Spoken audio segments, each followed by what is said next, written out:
У кого тыква есть, тот голодным не останется.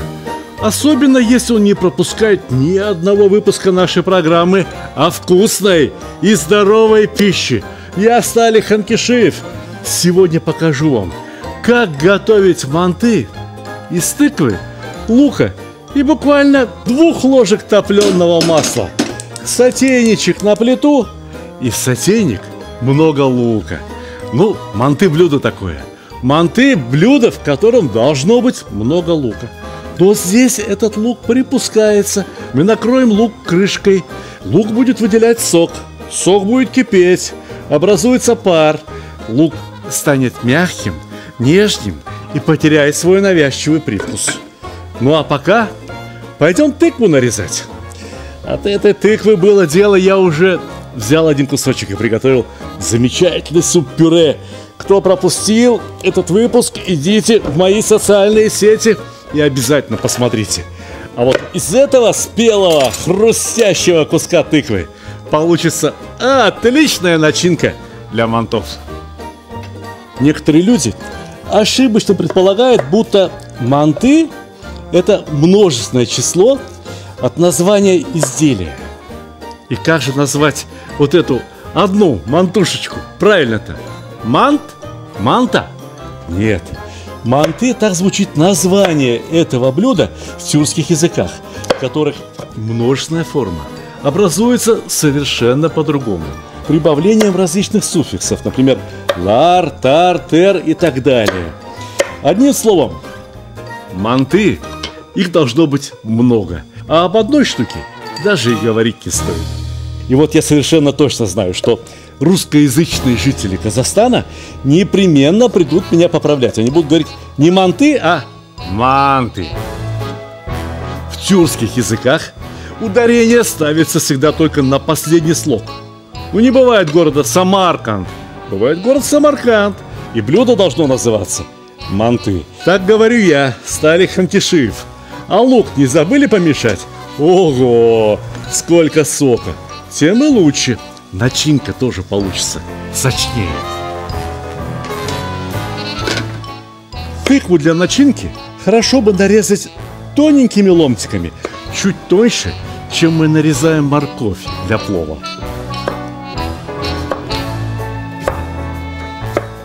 Четвертинку тыквы скрошил, а посмотрите, как много получилось. Некоторые смешивают тыкву с мясом, и это получается очень вкусно. Но если с мясом, то можно даже и картошку смешать, и тоже очень вкусно получится. А вы попробуйте без мяса. Смешайте тыкву, скажем, с мелко порезанным курдюком. Получится очень вкусно. Но если и курдюка не хотите, ради бога, один только лук, масло да тыква. Посмотрите, в какое чудо превратился лук. Того масла, того жира, что здесь есть, вполне достаточно для того, чтобы манты получились ароматными. Все запахи, все ароматы растворяются именно в масле, именно в жирах. Но лук обязательно приправляется куркумой, несмотря на то, что тыква тоже желтая. Но куркума обязательно, ведь мало ли чего. Фарш можно оставить и на завтра. И кусочек теста тоже можно оставить на завтра. Завтра гости придут, а манты вот они. Ложечку соли, не меньше. А посмотрите, сколько тыквы. Сколько тыквы, только посмотрите. И все. Выключаем нагрев и смешиваем тыкву с горячим луком. Тыкву жарить, тушить, припускать не надо. А вот сейчас я скажу слова, которые никогда не говорил прежде. Зиру не надо. Нужен только черный причерный перец. Причем довольно много. Примерно пол столовой ложки, не меньше. Черный перец, тыква, припущенный лук, ароматное топленое масло. И это, как ее называют, куркума. Это идеальный ансамбль.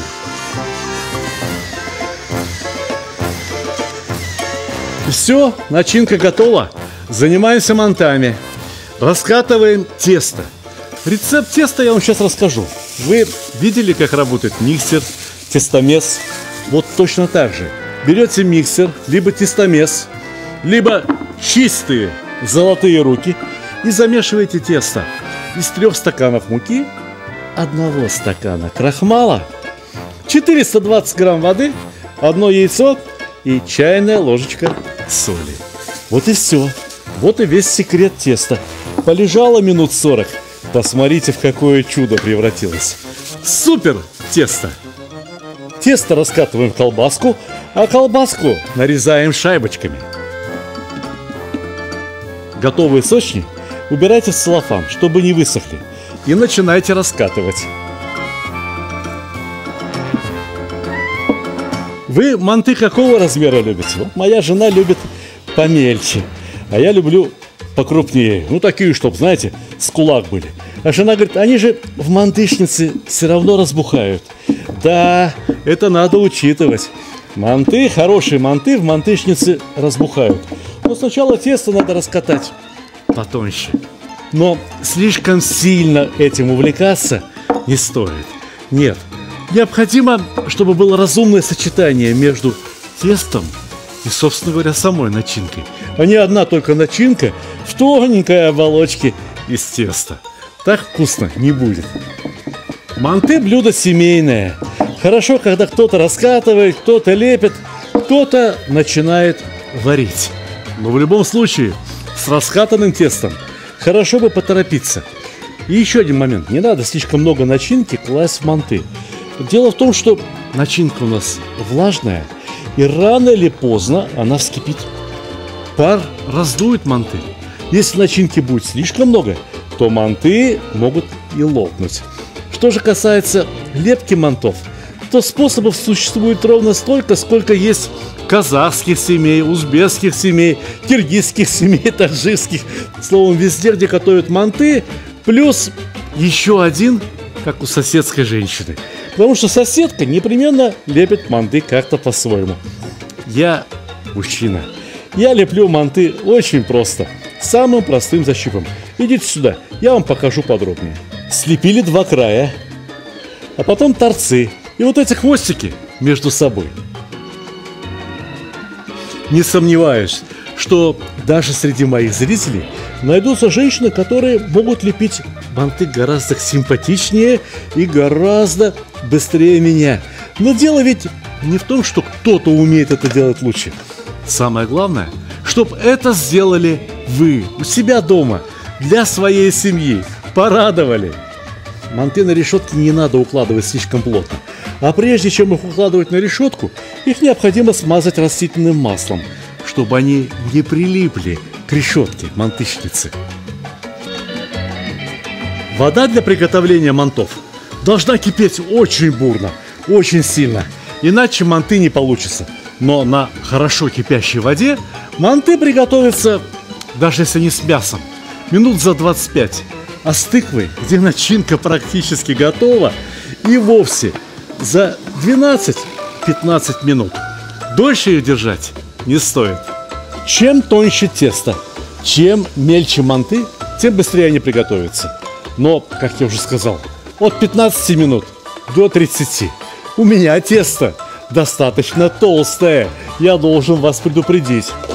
Прежде чем начинать вынимать манты из манты каскана, необходимо выгнать весь пар и снять с кипятка. Не надо, чтобы они переготавливались, ни в коем случае. А то пока верхние снимете, нижние-то уже того раскиснут. А знаете, как проверять, готовы манты или нет? Пальцами потрогайте тесто. Если не липнут, значит все отлично. Манты готовы, можно подавать.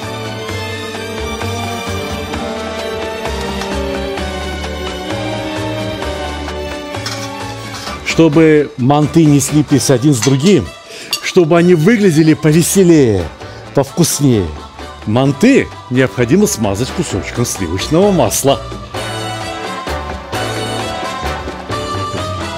Вот теперь можно выкладывать и вторым этажом.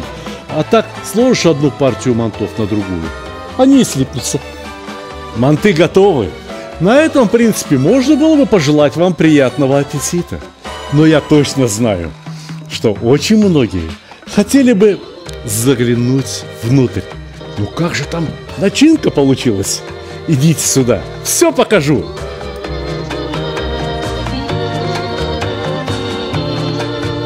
Видали какая? Ох, не утерплю. Попробую. Манты, вообще-то говоря, едят не вилкой и не ножом. Манты едят руками. Вот теперь, дорогие друзья, приятного аппетита. Сначала мне, а потом и вам. Ведь вы непременно приготовите это блюдо. Я знаю, я точно знаю.